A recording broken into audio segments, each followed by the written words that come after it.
All right. Hi, welcome everyone. We have Shweta Annaldasula with us today. She's from UCSF, and I asked her how to say her last name, like last minute. I didn't want to butcher it because you'll find so many people here who will do that to your name. But welcome, Shweta.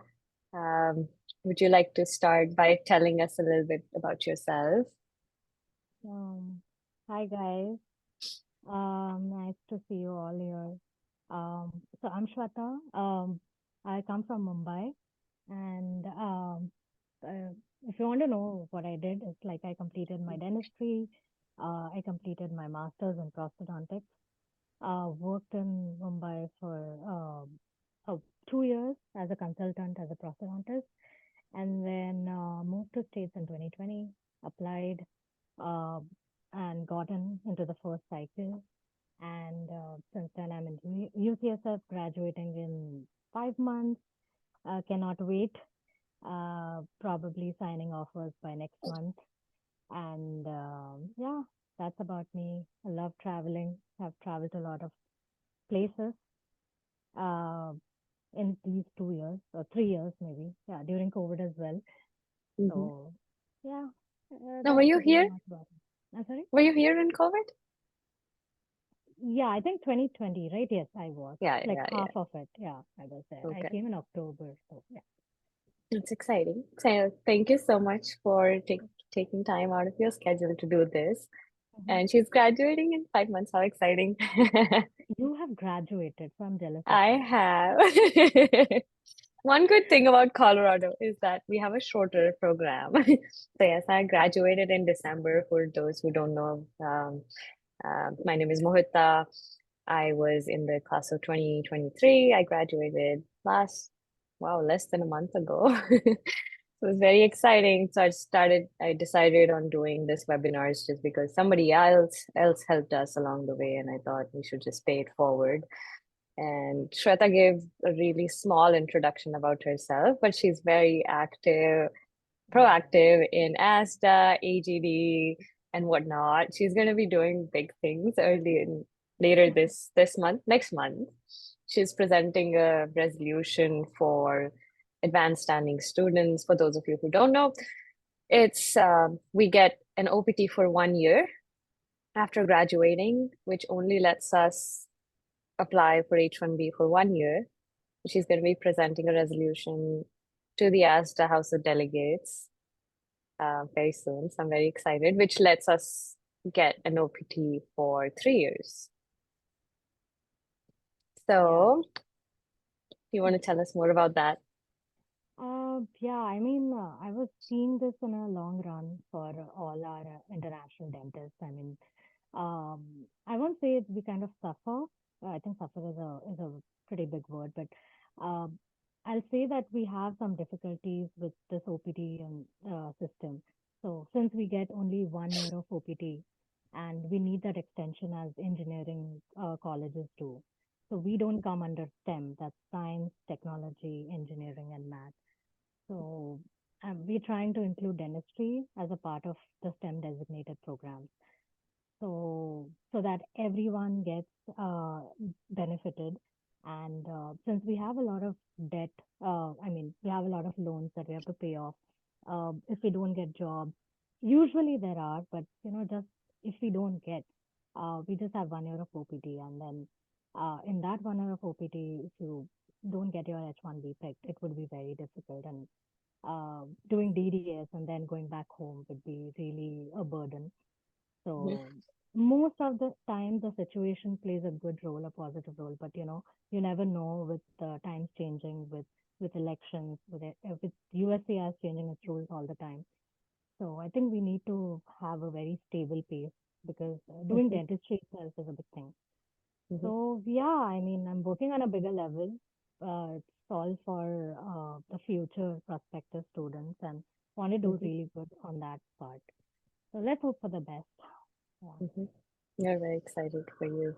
So, coming back to the meat of things, tell us about your journey. Everybody wants to know what you did to get into dental school. Okay. I don't know. Whenever the journey, I don't think anyone can explain it, the way we go Right. through.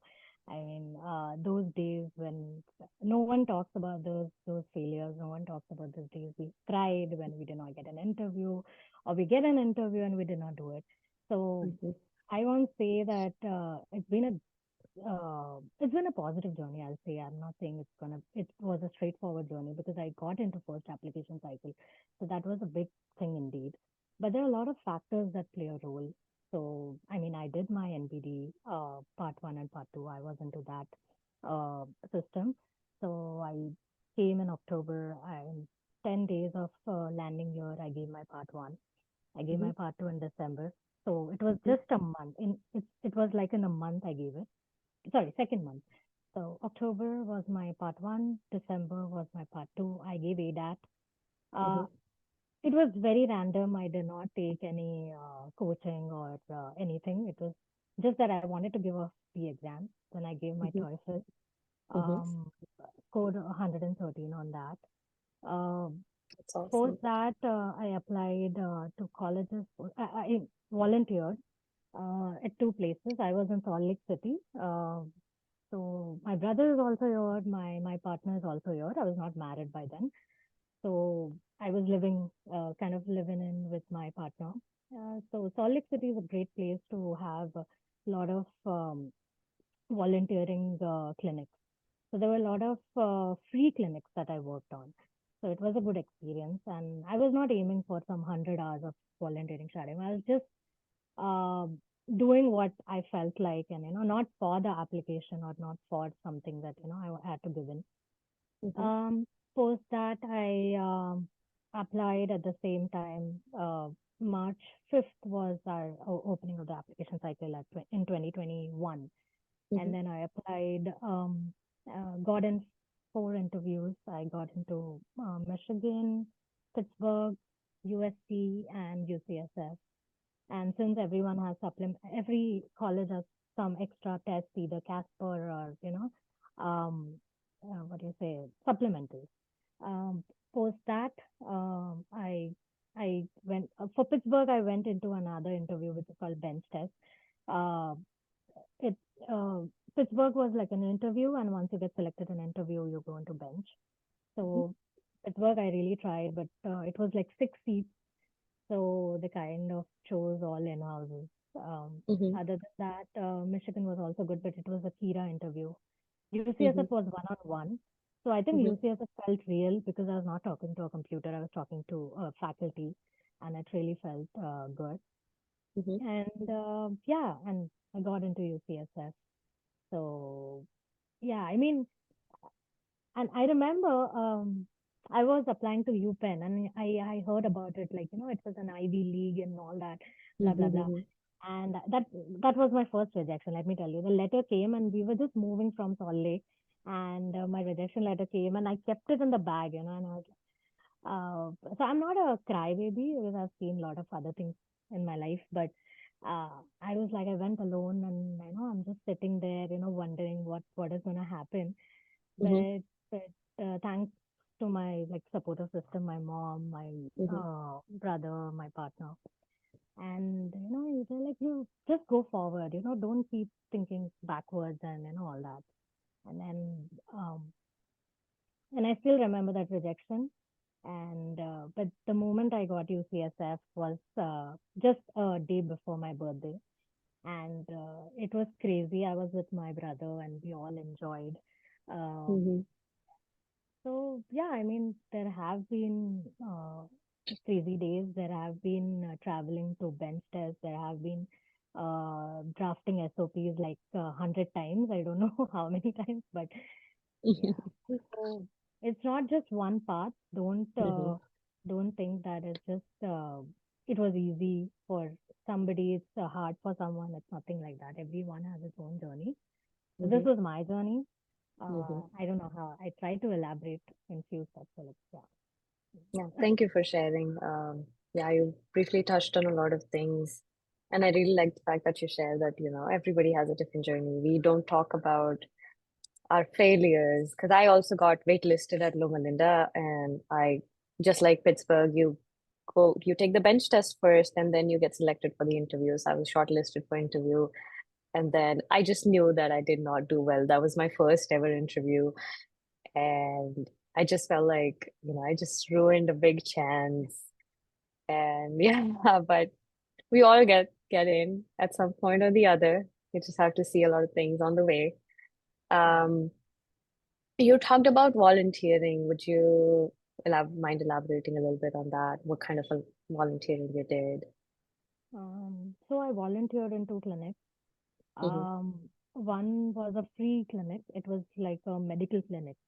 So I mm-hmm, just had to take vitals and, uh, uh, draw blood for glucose, and it was just pricking on the finger. So mm-hmm, she allowed me. Usually they do not allow any international or, a random person mm-hmm. just coming in. And Yeah. so, but I had to prove my credentials that, I was a doctor in India, and Mm-hmm, uh, I had a master's also, and I know, even there was emergency, I knew CPR and all that thing. mm-hmm, So thankfully that friend has helped me, and she really trusted on me. And most of them trust international students because they have mm-hmm, good experience, good hands-on, I'll say. mm-hmm. Yep. And that's why I got the opportunity. I worked there for around 3 months, Mm-hmm, and this was random. Like, this was not even a dental clinic. mm-hmm, So, and it was fun talking to the patients, and most of them were Spanish and, low-lying communities which didn't have any access. So I used to go mm-hmm, and network, talk to people. There were a lot of medical students shadowing. Actually, they needed more. mm-hmm, But I did my maximum of volunteering, how much ever I can do, and then study for part two mm-hmm, accordingly. Then there was one more clinic, which is it was like a donated dental community. mm-hmm, So it was also a community clinic, wherein there were like six operatories, and there was a director whom I was shadowing under. mm-hmm, And yeah, it was pretty good. It was new. I was learning a lot. mm-hmm, Uh, there are a lot of differences between dentistry done in India and in the States. The mm-hmm, softwares, of course, it's mm-hmm, fun to see the computers doing all the work while you're, typing in notes, uh, charting down everything, like where the cavities are, what treatment plans. So this was something very new. The insurance system is very new for me for that time. Then procedures are, of course, the basic ones, but you but it's more like it's comprehensive here rather than problem focused in mm-hmm. India. Right. So yeah, it was pretty different. It took me a week. I won't deny that. I mean, even being a prosthodontist, I do not have that attitude to saying that I know everything. Of course, I know procedures, but these all things, matter actually, because I know, like, me and Mohit have she's graduated, I'm graduating, and we know outside what is important. It's not just the procedures; it's communications. I saw how the how the director communicated with the patients, and the best part was, the loveliest part of that shadowing was when there was a denture patient, and he kind of introduced me to his patient and said that, she might help you in the treatment plan because she's a prosthodontist from India. And the way he gave me respect, I would never forget that. And Mm-hmm, thankfully, I got his recommendation. mm-hmm. And trust me, the recommendation was only 5 lines of recommendation. And that 5 lines, I think, made a lot of impact. And I think Wow. this is how it should be. We write pages and pages of Mm-hmm. Indian. Yeah, so I think I told Utsavi also the same thing. Just five Mm-hmm, lines, and that mm-hmm, letter of recommendation was like amazing. mm-hmm. And they gave me credits. They gave me CE credits, around I think Oh, 15 wow. CE credits. Yeah, and I was just looking for it because you need that certificate and all for Mm-hmm, mm-hmm, uh, showing on your license. So mm-hmm. it was so amazing. And I love the that. patients were also pretty good. There is no racism. A lot of Mm-hmm, people think that how they're going to get through, mm-hmm, but it was amazing. If mm-hmm, you're confident and if you speak well, if you can focus on how you are going to present yourself, you're going to do great. So, yeah. Hmm. I love that. And I like that you got a great experience because personally for me, I had to go to at least more than 30 clinics in dental offices in this in one of these cities where I was staying with my relatives, and I ended up shadowing this place, an endodontist. I wasn't really looking for a specialist. I wanted to go to a general practice, obviously, to, because it looks good on the paper. But I ended up getting so close to them, and they wrote me a stellar letter of recommendation. Um, which is why I want to add that, if you feel like you go to a place where they don't treat you well and you don't feel respected because you're a clinician, you don't have a license here, but you're still a licensed clinician in another country. So if you feel like you're not being treated well, walk out of that place. I'm sure there are more opportunities out there. Yeah. Just I, because we are come, just because you're coming from another country doesn't mean you can, you have to stay in a place because you're only shadowing or observing. Even if you're assisting, if it's a full-time or part-time job, I would say, yeah, find a good place where you like what you do, where you feel respected. Do you agree? yeah. I mean, I agree to that. It's very, very important. And I remember yeah, I don't know if it was a struggle, but I did not have a phone. I used to travel knowing the bus routes, and Mm-hmm. I did not have the phone for the 4 months of being in the United States. I used to take the Oh, Wi-Fi. wow. I used to buy the ticket on Wi-Fi. I used to go travel. So this is me. I mean, I don't know Mm-hmm. about others, but I Mm-hmm. didn't want to feel privileged or anything. I just wanted to go by Right. myself. I found out Right. the way for I kind of Mm-hmm. made that path for myself, Mm-hmm. and no Mm-hmm. one, everyone was supportive, but I didn't uh, Mm-hmm. ask, as I wanted to, but and it was fun, just and changing two buses, which come on time, Mm-hmm. thankfully, not like SF.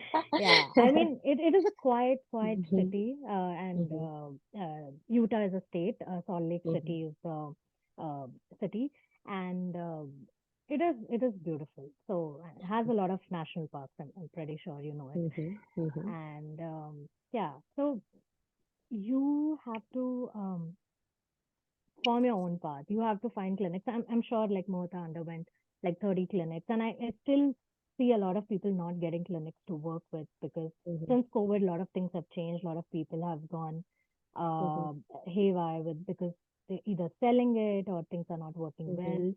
Mm-hmm. So they are not taking in, even though for shadowing, they're not taking in a lot of people. Right. At least in Mm-hmm. SF, I know my friends tried and they could not Mm-hmm. get in. So try to go in something, there are other things as well. I mean, free clinics Mm-hmm. like medical clinics. You can try food banks. You can Mm-hmm. try Red Cross. um Mm-hmm. um what else is there? One more thing I Um, forgot. Missions of Mercy, Yeah, Missions of Mercy, Missions but of they are very Mercy. picky as well. I think they have these certain dates and you get to shadow. I don't know, they send you a mail. They, If yeah, I don't know, they I pick mean, you. it depends. I think it depends state to state. So, Missions of Mercy, for those who don't know, every state has their own Mission of Mercy, which is like a way to provide free dental care to underprivileged sections or people who cannot afford treatment. So you can, wherever you are, I think one of the misconceptions that we have is like when I first came here was Mhm. all opportunities lie in the bigger cities. There's nothing in the small cities. And I was in New York, but I was also in a very small city in California where I couldn't really find a lot of things to do, but did a lot of traveling. So be ready for that. Just like Shweta said, we have to. I used to shadow a clinic in New York, and I was living in Staten Island. So I would walk, then take a train, then take a ferry, then take a train. So it would take me about 2.5 hours to actually get to the office. So yeah, it was quite a Yeah. journey, but yeah, we all have to go through it, And I guess. I'll say one thing, like there are a lot of misconceptions. Until you are Hmm. in the States, I mean Hmm. United States, Hmm. you I mean you talk to everyone, you take opinions from everyone, but go with your gut. No one has a particular information about anything, trust me on this. And I've experienced it. And just do what you want to do. Don't, Mm-hmm. take opinions for everyone, but then do what Mm-hmm. you do, what you want to I do. So I that's think very important. yes, I think that's one of the best advices you can give somebody, because Yeah, some people who would get accepted, like anybody who would get accepted, has their own profile and they don't know what got them in. So I did not have any publications under my name, but when I was trying to get into the schools, I was told, you need one or two publications. You can get into predatory journals, doesn't matter. You pay them some money. I don't think, first of all, that that's ethical. And even if you get that done, it should be I mean, even if you do some research, people who like research go for it. It should be a part of, like, it should convey your story. Like, why did you get into research? Not because you wanted something under your belt, but because you were actually interested in doing something. So I think a lot of information that's out there might be something useful, there might be something that you can use, which you think interests you. But again, I don't think there's any set criteria that they look at to evaluate your application, right? totally But agree. again, I mean, obviously there's national boards, TOEFL, all of these things. The more the better. When I first applied, I had no idea. I didn't really know a lot of people who were applying before I actually got interview calls. And after a while, I realized that I made a lot of mistakes. So a lot of my friends actually say that, first cycle is just to test the waters. You have no idea what you're doing, but I mean, if you get some advice from outside, from people who've done it, great. But I didn't really have a lot of advice in the in the first few months when I applied. So I realized that there were schools that I had no chance at. So I didn't even need to apply there, but I guess I wasted a good amount of money applying into those schools. That happens with Mhm, anyone. mhm, Money is, yeah, one thing you have to be ready with the money mhm, part as well. Like, I mhm, don't want to shatter any dreams, but it's very important. Sadly, to get mhm, into DDS, you have to be really open with mhm, whoever is supporting you, with your parents, with your partner, about money, about application cycle, about the exams that you go through. It's not easy, and I know in the end you're gonna get, it's worth it. But before that, you have to really think about it, because there's one more new piece of information that Discover is stopping loans from this fiscal year. mhm. It's not gonna give any loans. I So saw that. Mhm. yeah, it is weird. I mean, this year I think just by Jan 20, January, yeah, they stopped. Jan Mhm, 2024. That's it. mhm, They're now gonna and they're permanently closing it. mhm, So mhm, it's a sad thing. So, but there are other mhm. what do you say, banks which will Prodigy. help Yeah. it. Mhm, Yeah, with co-signers and without co-signers. So don't worry, some way will come out because sadly it's in USD. So I don't know how it's gonna be after this, but mhm. Discover was one of the best banks until we Biggest. got, Yep. yeah. So Yeah, I yeah, think Discover was one of the biggest providers for, especially for international students. yeah. Um, so yeah, speaking of that, I have a few questions that I see. Do you think these are more UCSF specific questions? Does UCSF have first come, first serve application system? Is it on What does rolling? that mean? Is it like Oh, on okay, okay, rolling? okay. No, it's not on rolling. It's not on rolling. Everything is accepted. I think June 15th is the last date of the application cycle, Okay. and everything is taken into consideration Mm-hmm. uh, in that this thing. Yeah, it's not. I think Okay. it's not rolling. Yeah, that's what. Yeah. Okay. Can you please elaborate on visa procedures for international students, like tourist visa for INBDE and F1 once accepted? Yeah, I mean, I came on tourist visa. Mm-hmm.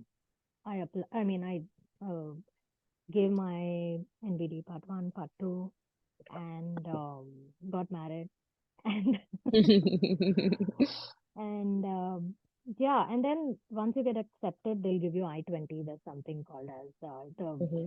Tevis I-20, which is produced from the college once you show the funds, and then you can go back to your country, get an F1. Sometimes, if you Mm-hmm. don't want to go back to your country, that's okay. But if you're on tourist visa, yes, you have to go. You have to go If back. you are on a spouse visa, that's okay too. H4 Mm-hmm. can also, they can also, people on H4 can also study.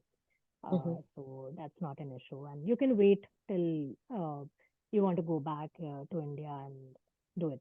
Because they were kind of scaring everyone because of COVID, but now Mm-hmm. everyone's traveling. So that's pretty Mm-hmm. easy.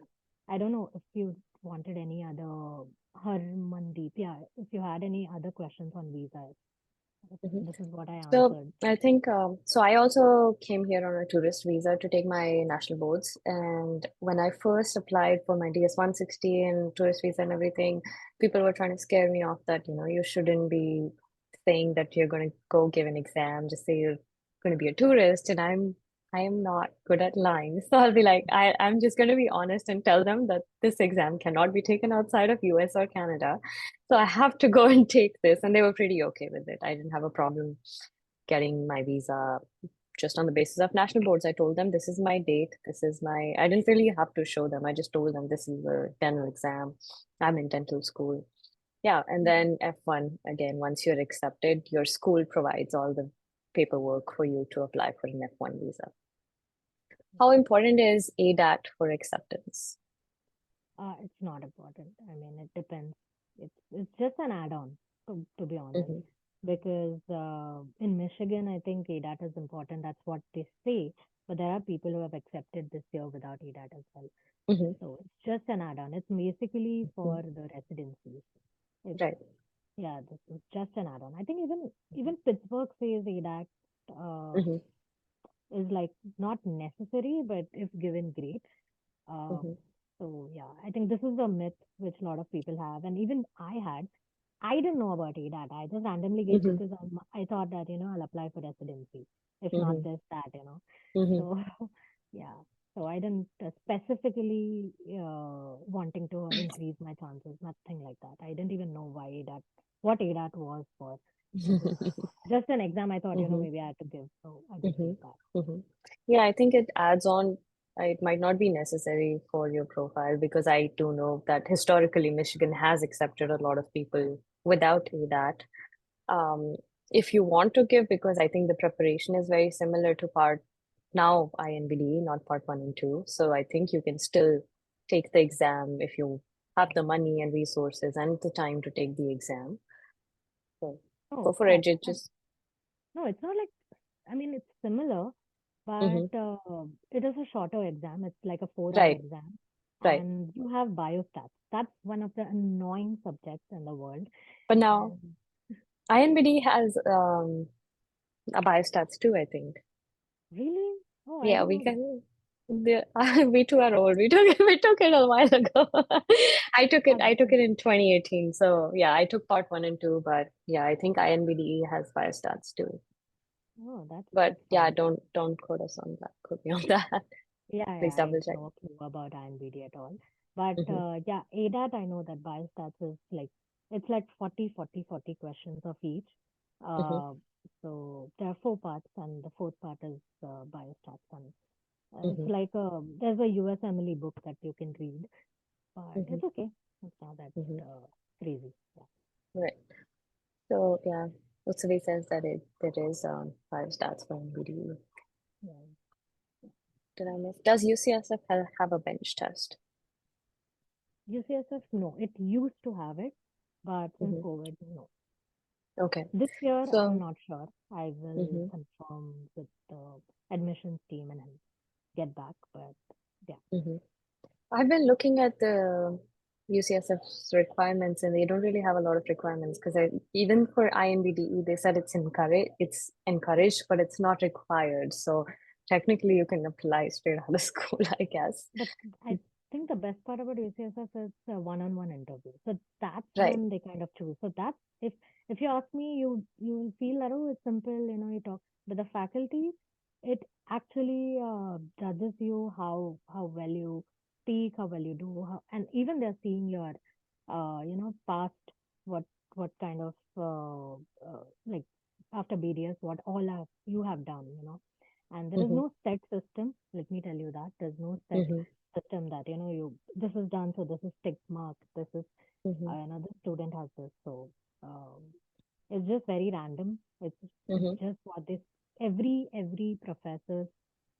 professor who kind of interviews you is different. Mm-hmm. No two people will get the same professor, so they have a Right. very wide range of it, and Mm-hmm. uh, so it's tricky sometimes, but Mm-hmm. it's Mm-hmm. it's at least real to talk to a human. So Right. So moving on to the next question. So yeah, just to for those who don't know, UCSF is now a 3-year program compared to what they used to have, which was a 2-year program. Shweta, do you want to talk about a little bit about that? yeah, I mean it's a 2-year program. I mean it's a 3-year program. I'm on the 2-year program, and there's one more batch. I'm class of 2024, and there's another batch of 20, class of 2025, which is graduating. And so this year, like there are two classes of 2025. One is a 2-year program and one is a 3-year program. So they're minting a lot of money. But apart from that, b- so basically they just wanted to run the 3-year program how it goes by. So sadly, from next year, they're scraped off the 2-year and it's just a 3-year Mm-hmm. program. Mm-hmm. And 20 students in 3 years. The best part, people who have not practiced or people who do not have much of clinical hands-on can Mm-hmm. utilize this 3 year. I would highly recommend them for a 3-year program. They Mm-hmm. have a research. You can get into research base. Um, then you can have more, what do you say, sim lab uh, practices and all that. Mm-hmm. You can work on the campus as well. Um, yeah, and these three are the add-ons for a 3-year course, and rest 2 years are clinics, which is gonna be same like a 2-year. Mm-hmm. So yeah, you are open to possibilities, but again, at the end of the day, it's like what you want. Do you want Mm-hmm. like a faster program, fast-paced program, which I needed. I never knew that it's going to change to a 3 year. So Mm-hmm. thankfully, I went into the 2 year. But I know that people want to get in and they're okay with 3 year. But think about it. I don't want to say no to anyone, but think about it. Think what you want. And 3 year is a lot. It's a lot. And it comes with an added responsibility of 1 year of fees. Um, so the fees before was like 270, but now the Mm-hmm. fees has increased to 400, 450. So it's not easy. And SF, let me Mm-hmm. tell you, it's Mm-hmm. expensive. It's very expensive city, like Mm-hmm. New York. So Yep. yeah, I mean, I don't want to lie to anyone about this, but it is expensive. It is. So you Mm-hmm. have to take all factors in consideration, not just you want to get in. But Mm-hmm. if you're happy, if you got in, if you want all these things, then go for it. And no one's stopping you. Mm-hmm. Mm-hmm. Thank you. So Supriya asked, how important are conferences? I'm currently on my tourist visa and passed my exam 2 days back. What are my better options? I'm here till April 9th.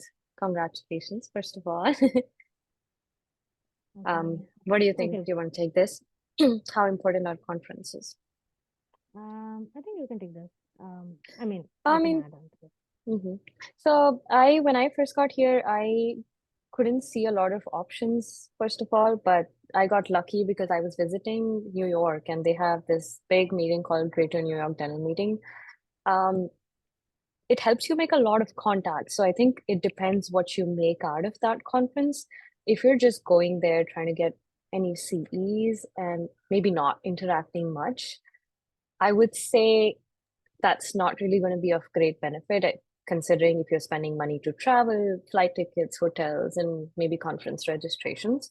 The good thing about Greater New York is it's free to attend if you volunteer. So if you volunteer for one of their courses, you registration is technically free. So if you want to attend and get CE points, you can volunteer and get free CEs for courses which are like $300-400.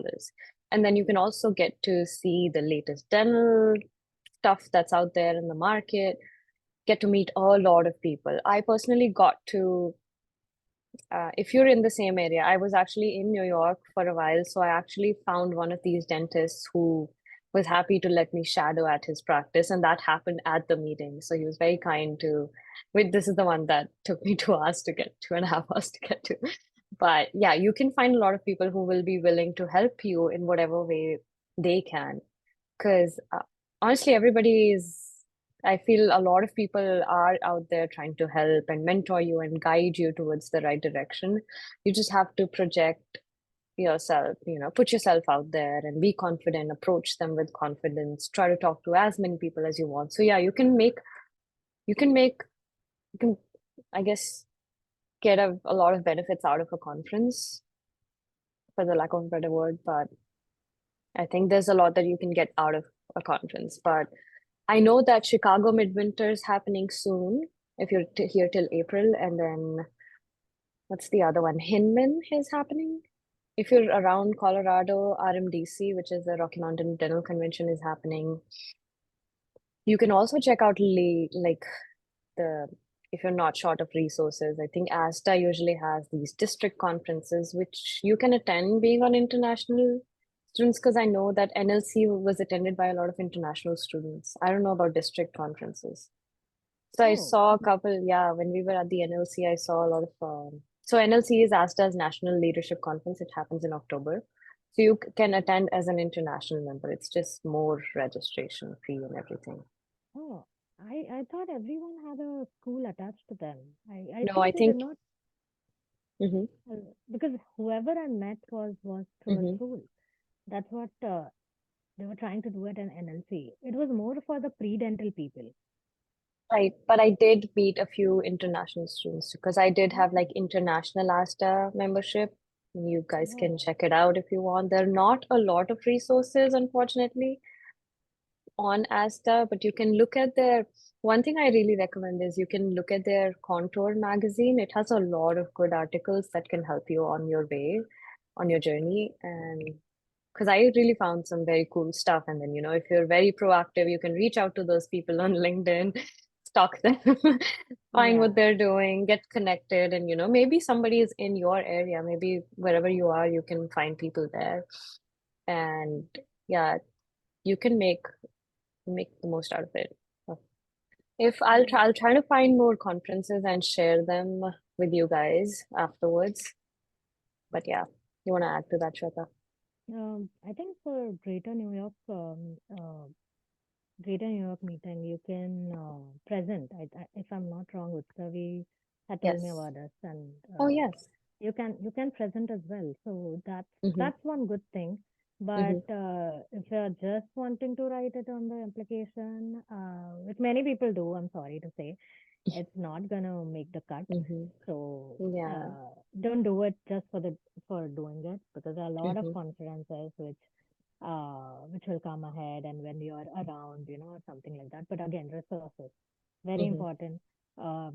As she said, flying, staying in a hotel and everything.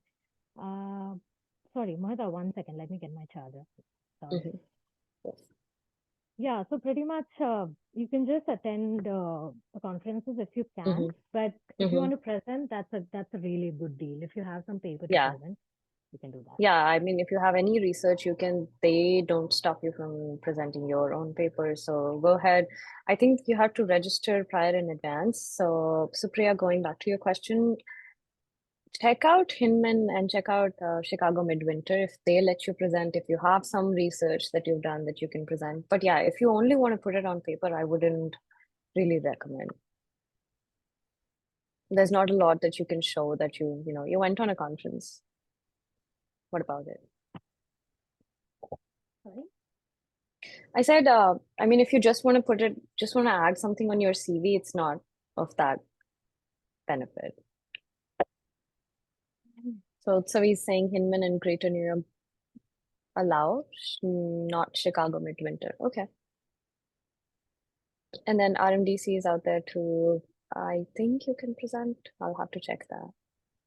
But yeah, there are local conferences happening. There are one thing that I can recommend is go check out your local dental societies.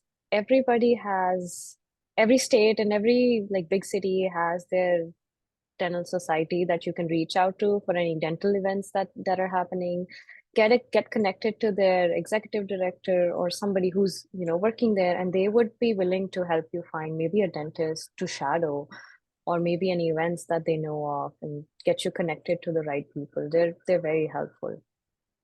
I think San Francisco Dental Society is also good. They have like Hmm. lectures and all that, so you Yeah. can try that. So they usually have infection control, OSHA, and all of that happening year round because dentists are required to get licensed. So yeah, reach out to them and attend these events. I traveled a bit here and there in California to go not shadow, but like volunteer at these dental events, like dental volunteering, and I met some really cool people who were willing to help, and they were very sweet. I think you missed a question. I think Oh, let's see. Harmandeep's question. What is a good score for No, what no. were you told for? Sorry. I think how did you prepare for ADAT? What are AEGD and Okay. PASS program? And okay. Okay. Do you want to And take the ADAT? Because I didn't take ADAT. yeah, and so do we have to stay back there on a tourist visa for bench test? Okay, so basically, once you give the exams, you have like 6 months, right? So in that, if you're around your application cycle, then great, because um, I had to come back for the bench because the application cycle starts in March and the bench tests are usually August and September, sometimes November. Mm-hmm. So you have to come back. I mean, if the 6 months are over, you really have to do them. And we are allowed multiple entries, so no one's going to stop you on that. Mm-hmm. But at least keep a gap of like 2, 3 months. It's Mm-hmm. better. And you can honestly tell no one stops you for during the immigration. That's also a Mm-hmm. myth, as Mohita said. If you're giving an Mm-hmm. exam, tell them the truth. Because until you have like a valid thing to go in, that's fine. Unless you're not illegally entering. So it's all whatever people say, listen to it. But you can really do it all truthfully. And how did I prepare for ADAT? I just had a material, ADAT materials, and which there were a lot of Facebook groups that used to be. I don't know, now it's become WhatsApp more. So in Facebook groups, I used to download it from the file, Mm-hmm. and that's how I got all the EDAT stuff. So I did not get it from anyone. But now Mm-hmm. there are resources available. I can pass it on, and I just studied that. Basically, it was part one and part two. So I gave ADAT before part two, 2 days before part two, and then I gave NBD part two some 2, 3 days later. So I was just giving exams, on I was on a roll of just giving Just bring exams. it on. Yeah. So yeah. So I think it was all in my head of Mm-hmm. the preparation. So I didn't have to like go Mm-hmm. uh, study like crazy for it. Mm-hmm. And what are the AEGD or PASS AGD programs? pass programs. Okay, these are basically residency programs. Like we can apply. Let me tell you, we can apply. But Mm-hmm. especially you can apply. You cannot apply much for ortho.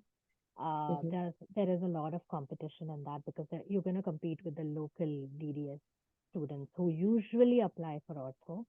Mm-hmm. Lot of internationals go for prosthodontics. Mm-hmm. So it's definitely a 3 year course of residency. You can apply for AEGD. AEGD is something like a general dentistry, which is of 2 years. Some states have 3 years. So I think, and you have I a know that mentor. there one AGD year, 1 year AGD programs as well, I think. No, there is 1 year AED somewhere. I don't know. I've heard that Somewhere, either yeah. Connecticut or Rochester, somewhere. Mm-hmm. I'm not pretty Yeah. sure. But yeah, it's mostly 2 years, and it's better you do 2 years. Mm-hmm. Yep. Yeah. But But that limits again, yeah. yeah, That AEG will limits have your states. limitations to even pass. I think pass programs also limit you to certain states. Certain states, yep. Yeah. So do your If you, research and right, I'm sorry, sorry, didn't want to interrupt. So I mean they don't let you practice outside for a bit, no, because you're just a outside that BDS. state. You're Mm-hmm. just a BDS, and then Mm-hmm. directly you move to residency, so you can practice in few states. Mm-hmm. Once you finish 5 years in that state, you can move around. I think it is Mm-hmm. in California that you have to complete 5 years. Then you can go and practice anywhere you want. Mm-hmm. But yeah, that's what I know. Mm-hmm. So there are also GPR programs, which is the general practice residency, and a lot of these programs do allow that you can do it without the DDS. But again, there are certain restrictions and limitations to how you can practice and in which states you can practice. Earlier, I think there used to be 18 states which would allow you to practice, but they're getting smaller and smaller. The number is reducing every year. I think there are now only 5 states which have that kind of liberty for you to practice. But yeah, do your due diligence before Yeah. you apply. And again, yeah, a lot of these programs are very competitive because the traditional DDS students are applying to them as well. Because a lot of DDS students go ahead and do AGD or GPR before they get into private practice, or they get into practicing dentistry. In my opinion, Right. I mean, apply for DDS, Mm-hmm. apply for PAS, and only few specialties like perio or pros. And AGD, I mean, apply to very, very specific colleges where Right. there are a lot of seats, which is very important. Mm-hmm. So go in that. But again, DDS would be my first choice. Let me tell you, I mean, being a prosthodontist, I would suggest DDS is a better choice. If you're giving 2 years to all of it, AGD Mm-hmm. is very, very limited to few colleges which will teach you properly. So that's also very important. If you don't get uh, that kind of experience, then there's wasting of money for 2 years. So Mm-hmm. very Yep. important as well. Make sure you ask people who've been out of that school, try to reach out to them on LinkedIn or somewhere to make sure you're getting a good experience and not wasting your time and money. Absolutely. Let's see. Is it important? Let me see if I missed anything. Is it important to volunteer a US dentist before applying to colleges? Mm, I'm thinking she wants to say if you want to shadow.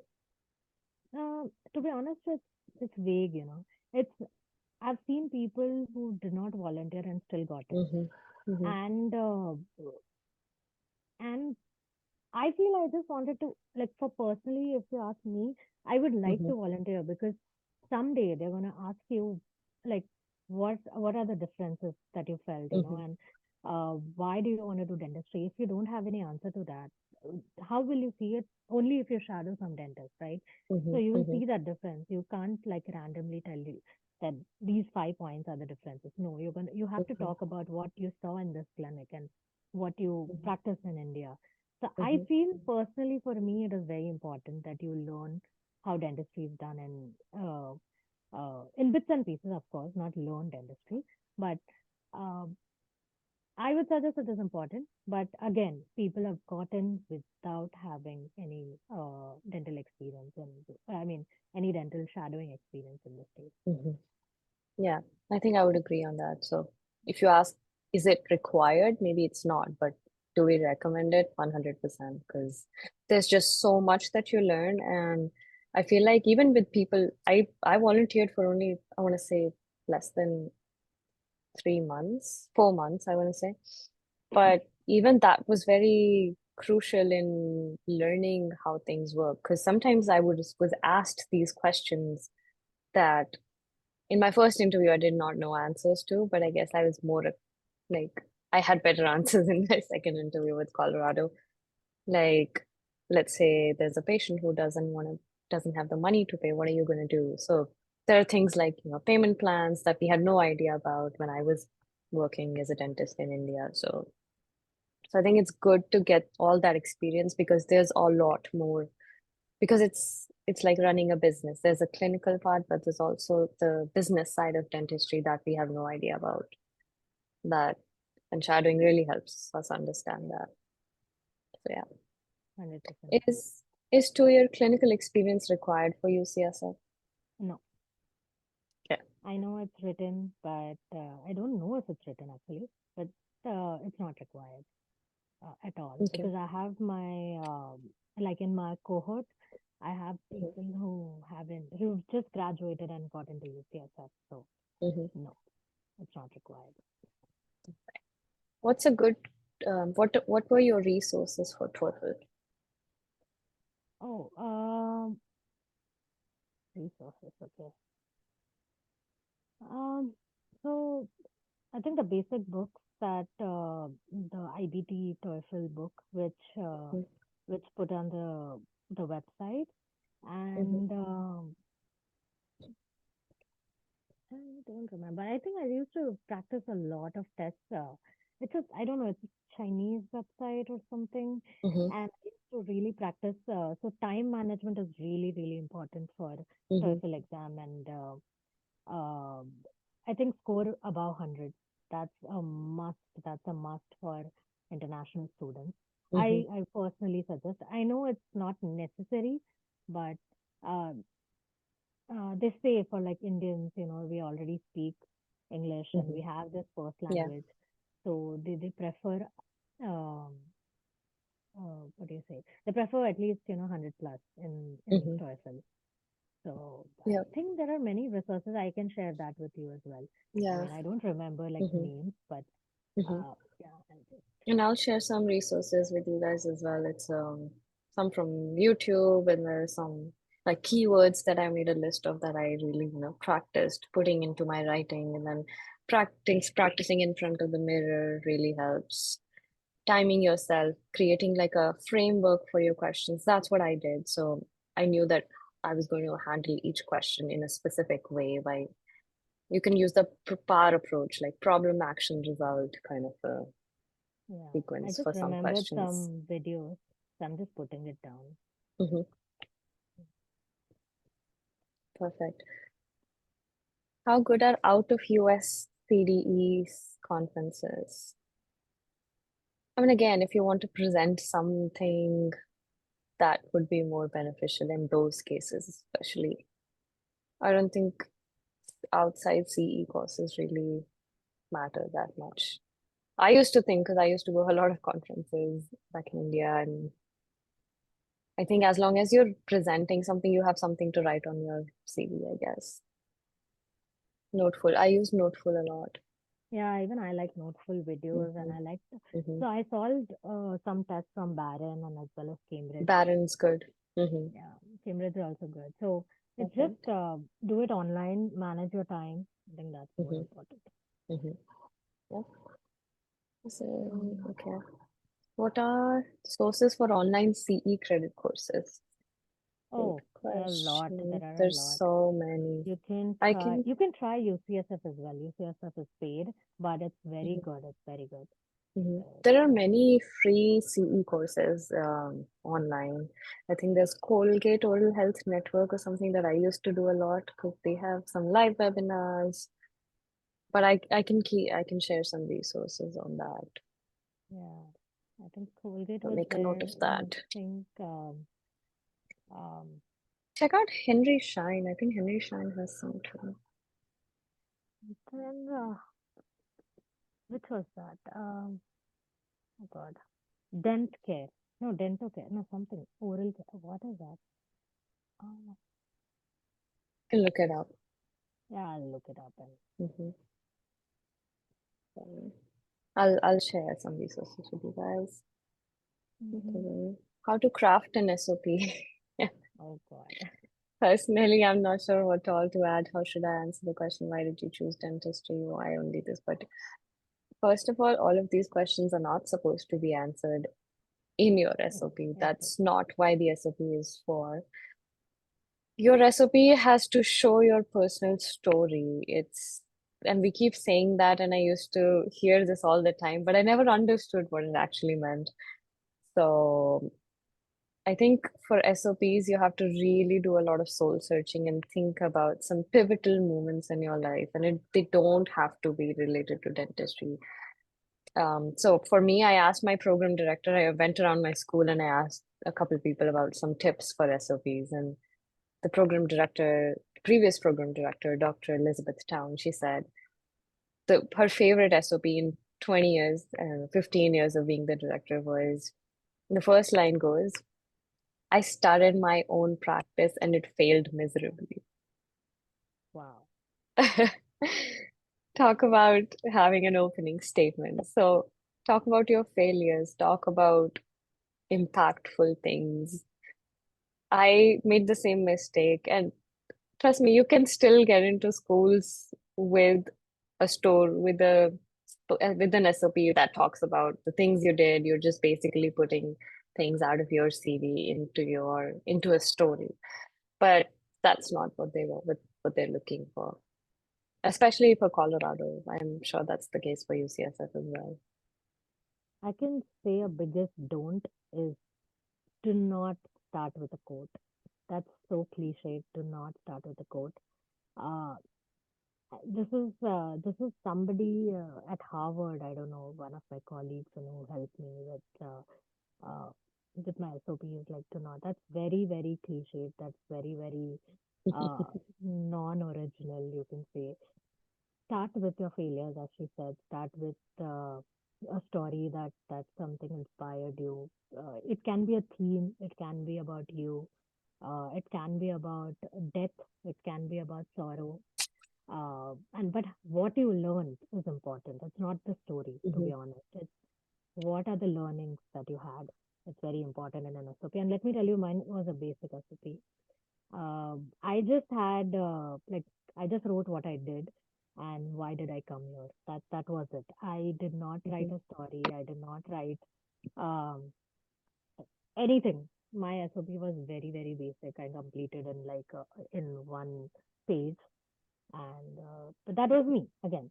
Maybe few people, I've read a lot of people SOP last year, and they have some personal story attached to it. They have failures attached to them, so no one knows what they're looking for.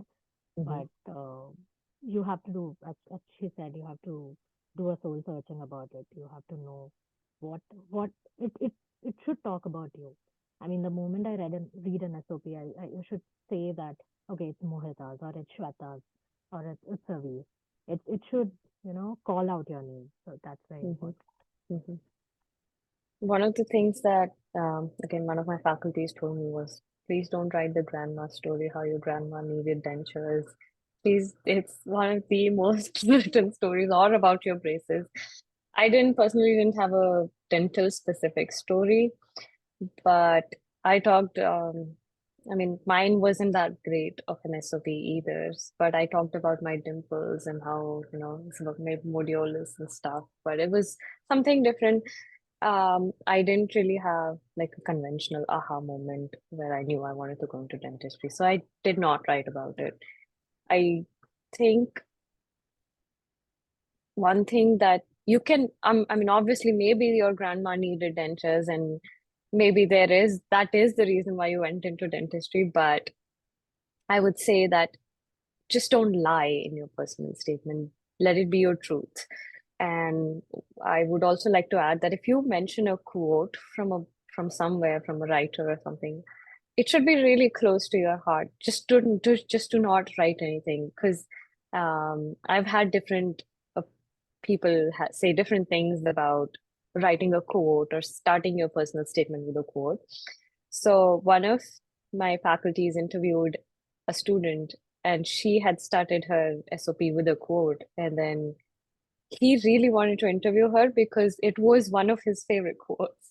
And when the interview happened, he asked her about the quote, and she's like, and the student did not remember.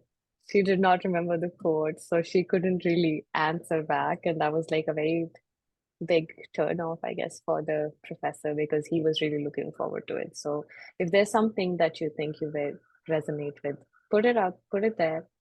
There's no harm in putting a quote, but make sure it weaves into your story, I guess. Something that's important to you. Think of it as giving a TED talk on paper, I guess. That's how I like to say it. If you were to pick the Good one. most critical moments in your life, if you were to talk about them, what would you write? You wouldn't write about that conference that you attended where that made you choose dentistry. So yeah. Totally agree. I see. Utsavi, amazing. She's shared so many courses. I love that. Thank you so much. Okay, wait, I have to send it. Wait? I realized that she sent me a direct message. I'll just put it out there. I'll share it later. Okay, let's see. I've heard that currently tourist visa interviews have a waiting period of 1 year. So if I choose Canadian tourist visa for taking INBDE and get a bench test in US, what's your way out? So you can take the exam in Canada. I know people who have done that. So if you are on a time crunch, let's say you were to apply in this cycle, you don't have a lot of time. Definitely go for it. For now, I mean bench test. Because check it out. I don't know if there's actually a waiting period of 1 year, but if there is, I just was just get going to going. say that. I was just going to, I in fact, I heard the other way. I heard that they have opened a lot of slots. Right. So I was really not sure. Yeah. Okay. So I mean, just apply for a visa right now, I guess then, and then take the at least take the national boards in Canada. Because if you do that, I would say even if you miss this cycle, you can still apply to schools which open up in September, which is Colorado, Washington. There's a couple more, I guess. The new schools coming up with international programs. But yeah, you can do that. So you'll still have time because Colorado's bench is going to be the year after. It's going to be 2025 if you apply in September of this year. All right. What should be our first step when beginning to start writing an SOP? Meditate. I'm kidding. On it. um, just start putting your thoughts out, I would say. Get started, get thinking.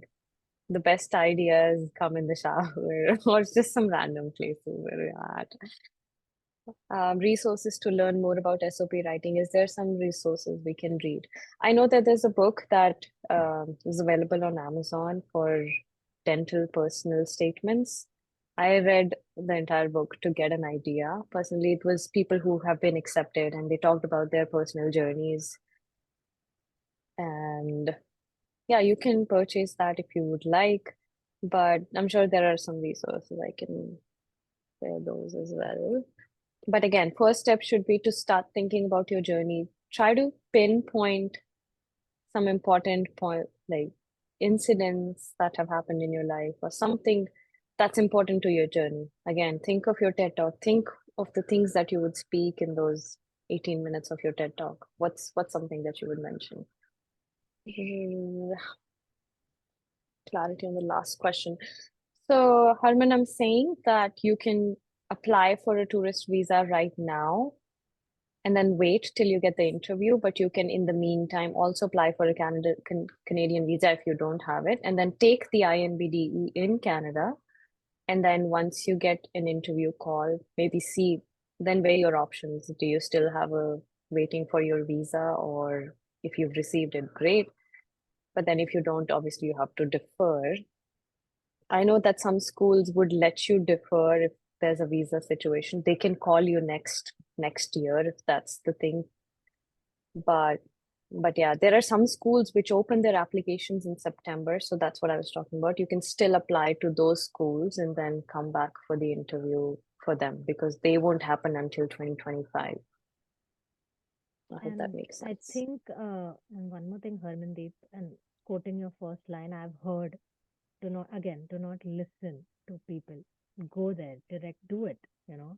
Yeah, just do it. Anyway, anyways, you're thinking of planning to be US, so Mhm. do it. Don't listen to what's going on, because again, a lot of misinformation lying around. Because I heard that the waiting period has reduced and a lot of people are getting interviews. I Mhm. mean, a lot of people are getting dates. Because in fact, the US government has opened it for us, for the Indians, for more tourism. So I feel you just have to fill out DS 160, then you'll come to know what is there and what is not. So Mhm. Again, fact check everything. yep. All right. While while applying for tourist visa for INBDE, do we need to mention that we're going to take an INBDE test? Yeah, you don't need to mention it, but obviously, what are you going to say is, I mean, that's your personal preference, but that's what I said, and I think that's what Shweta said too. Oh no Be no sorry, honest. I didn't get it was on the immigration that I said it, but Oh, the okay. visa I got it from, like, my brother also stays in the States, so I got Oh, this okay. Yeah, from then. So, but yeah, immigration does ask you Okay, because you're traveling alone. You've taken a tourist visa with your parents, but you're traveling alone and as right. unmarried single lady. So Mm-hmm. these are all things they take in consideration. Mm-hmm. Yeah, so I just said that I'm going to take the test because I was applying for the interview. I interviewed like 2 months before the test. Mm-hmm. Can you please share information about tuition fees? What is the general range for most dental schools? Of course, I mean you have to do your research, but do you want to speak about UCSF? Um, so for 2 years, it was like 270 to $300,000. But usually it starts like Pittsburgh and Michigan are less on a lesser side, but they have increased as well. It was 150 for Michigan before, but I think it's become 180 to Yeah. $200,000, and then it goes up to 550 to Columbia. Mm-hmm. So it And ranges VCU. from, yeah, and VCU. So it's, I'll just put it down if you get this. But yeah, since it's going to be a 3-year program, I think the tuition is going to be so there's a range, Uh, yeah, from 180. SIU is also on the cheaper in southern Illinois.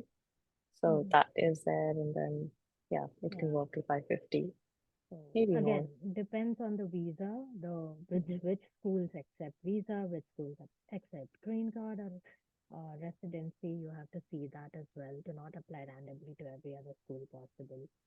Uh, you have to, make an Excel sheet. I mean, I had a diary, and I had to do all those, which has fees, which has a visa, which has application, which has supplemental. Please organize yourself, name every PDF diligently with your name, what it is for. Very important. Once you organize, everything will fall in place. I think we can wrap it up here. So sorry we took much more time than I thought we would for Yeah, you, I think we can Shweta. take more questions. Two questions. I Okay. don't know. If it, yeah. Okay. Yeah, yeah, yeah. I mean, I didn't want to. I know I told you it's probably going to be an hour. Yeah. But yeah, let's see if there are more questions. If we get acceptance in 2024, do we start school in 25? Depends on the program. If for most schools, so the application cycles works in this way. The application cycle opens up in March, and by June, July, or August, they'll start sending interview calls and bench test calls. And then you get interviewed during July, August, September, and then you get accepted, and then you start the next year. But for schools which start their application cycle in September, which is Colorado and Washington, they will send invites the next year. So if you apply in September 2024, you'll get interview calls in February or March for April, May, and June. And then you start in December. So it takes about a year. Yep. Um. Yeah. And I think one more. What are the schools which give more importance to tourist visa? Because people, yeah. So you have to go into every website, check it out, make a list. I mean, we do have a list. We do have like, but you have to just check it out because things are changing. There are two more schools which are added, and they are also taking visa. I think Turo is also taking visa. Mhm. So, and I don't know if Harvard is taking a visa, but um, I'm not pretty sure on that. Not So aware. go into CAAPID because we are not on CAAPID. We do not know. We have to Hmm. add schools and check. So please go into every school and check diligently. At least Hmm. use 1 week to organize all those schools and then Hmm. go ahead and start applying and putting down things. I would suggest that. Uh, yeah. Great advice. Look into the school's research, and you can email them and ask. Some schools explicitly mention it out there that they only accept green cards and citizens. Some schools might not, but I think there can still be a trend. I know that I'm not sure, is UPenn now accepting B1, B2s? Recently, I think it accepted H4. I've, I H4, saw okay. two people getting on H4 and I was like surprised. Mm-hmm. Mm-hmm. Uh, not B1, B2 for sure. Mm-hmm. And Alrighty. yeah. But thank you that has guys, given and your information. best of luck. I'm sure you guys will be on the other side soon. It's just Hmm. a matter of time. Just diligently do your work.